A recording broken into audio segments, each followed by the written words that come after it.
കൂട്ടുകാർക്കും കർത്താവായ യേശുക്രിസ്തുവിന്റെ നാമത്തിൽ എൻ്റെ സ്നേഹവന്ദനം. ക്രിസ്തീയ സ്നാനത്തിൻ്റെ പ്രാധാന്യത എന്താണ്? ഇന്നത്തെ വീഡിയോയിൽ നമുക്കതിനെക്കുറിച്ച് നോക്കാം.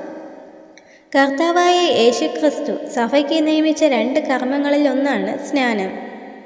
യേശുക്രിസ്തു തൻ്റെ സ്വർഗാരോഹണത്തിന് മുൻപ് ഇപ്രകാരം പറഞ്ഞു: ആകയാൽ നിങ്ങൾ പുറപ്പെട്ട് പിതാവിൻ്റെയും പുത്രൻ്റെയും പരിശുദ്ധാത്മാവിൻ്റെയും നാമത്തിൽ സ്നാനം കഴിപ്പിച്ചും ഞാൻ നിങ്ങളോട് കൽപ്പിച്ചതുമൊക്കെയും പ്രമാണിപ്പാൻ തക്കവണ്ണം ഉപദേശിച്ചും കൊണ്ട് സകല ജാതികളെയും ശിഷ്യരാക്കിക്കൊള്ളുവിൻ.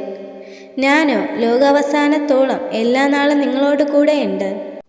ഇതിൽ നിന്ന് നമുക്ക് മനസ്സിലാകുന്നത് സഭയുടെ ഉത്തരവാദിത്വമാണ് ജനങ്ങളെ യേശുവിൻ്റെ വചനം പഠിപ്പിച്ച് അവരെ ശിഷ്യരാക്കി സ്നാനപ്പെടുത്തുക എന്നുള്ളത്. ഇത് ലോകത്തിൻ്റെ അന്ത്യം വരെ എല്ലായിടത്തും ചെയ്യേണ്ടുന്ന ഒന്നാണ്. ഇത് യേശുവിൻ്റെ കൽപ്പനയായതിനാൽ വളരെ പ്രാധാന്യം അർഹിക്കുന്നതാണ്. സഭ സ്ഥാപിക്കപ്പെടുന്നതിന് മുൻപ് തന്നെ സ്നാനം നിലവിലുണ്ടായിരുന്നു. മറ്റു മതങ്ങളിൽ നിന്ന് യഹൂദ മതത്തിലേക്ക് ചേരുന്നവരെ സ്നാനപ്പെടുത്തിയിരുന്നു.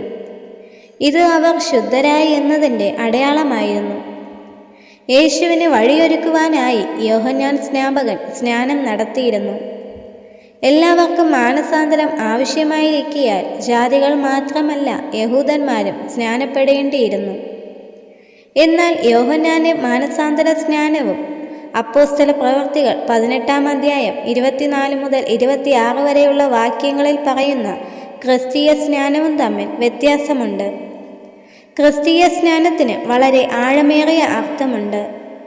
ക്രിസ്തീയ സ്നാനം എന്നാൽ പിതാവിൻ്റെയും പുത്രൻ്റെയും പരിശുദ്ധാത്മാവിൻ്റെയും നാമത്തിലുള്ള സ്നാനമാണ്. സ്നാനത്തിലൂടെ ഒരു വ്യക്തി സഭയോട് ചേരുന്നു. ഒരു വ്യക്തി രക്ഷിക്കപ്പെടുമ്പോൾ ആത്മസ്നാനത്താൽ സഭയാകുന്ന ക്രിസ്തു ശരീരത്തോട് ചേരുന്നു. 1 കൊരിന്ത്യർ 12-ാം അധ്യായം 13 പറയുന്നു: യഹൂദന്മാരോ യവനന്മാരോ ദാസന്മാരോ സ്വതന്ത്രരോ നാം എല്ലാവരും ഏക ശരീരമാകുമാറ് ഒരേ ആത്മാവിൽ സ്നാനമേറ്റും എല്ലാവരും ഒരേ ആത്മാവിനെ പാനം ചെയ്തും ഇരിക്കുന്നു. ആത്മസ്നാനത്തിൻ്റെ ഒരു പ്രവൃത്തി രൂപമാണ് വെള്ളത്തിലുള്ള സ്നാനം. ഒരു വ്യക്തി തൻ്റെ ശിഷ്യത്വത്തെക്കുറിച്ചും വിശ്വാസത്തെക്കുറിച്ചും പരസ്യമായി പ്രഖ്യാപിക്കുന്ന ഒരു അവസരമാണ് സ്നാനം. ഒരു വ്യക്തി സ്നാനത്തിനായി വെള്ളത്തിലിറങ്ങുമ്പോൾ വാക്കുകളില്ലാതെ ആ വ്യക്തി പറയുന്നത്: ഞാൻ ക്രിസ്തുവിൽ വിശ്വസിക്കുന്നു, യേശുവിൻ്റെ പാപങ്ങളെ കഴുകി ഇപ്പോൾ എനിക്ക് ശുദ്ധീകരിക്കപ്പെട്ട ഒരു ജീവിതമുണ്ട്. യേശുവിൻ്റെ മരണ അടക്ക പുനരുദ്ധാനത്തെ കാണിക്കുന്നതാണ് സ്നാനം. കൂടാതെ നാം പാപത്തിൽ മരിച്ചു എന്നും നമുക്ക് ക്രിസ്തു യേശുവിൽ കൂടെ ഒരു പുതുജീവൻ ലഭിച്ചു എന്നും ഇത് കാണിക്കുന്നു. യേശുവിനെ കർത്താവ് എന്ന് ഒരു പാപി ഏറ്റുപറയുമ്പോൾ ആ വ്യക്തി പാപത്തിൽ മരിച്ച് ഒരു പുതിയ സൃഷ്ടിയായി എഴുന്നേൽക്കുന്നു. വെള്ളത്തിൽ മുങ്ങുന്നത് പാപത്തിൽ മരിക്കുന്നതിനെ കാണിക്കുന്നു. വെള്ളത്തിൽ നിന്ന് എഴുന്നേറ്റ് വരുന്നത് രക്ഷിക്കപ്പെട്ട് ശുദ്ധീകരിക്കപ്പെട്ട വിശുദ്ധ ജീവിതത്തെ കാണിക്കുന്നു.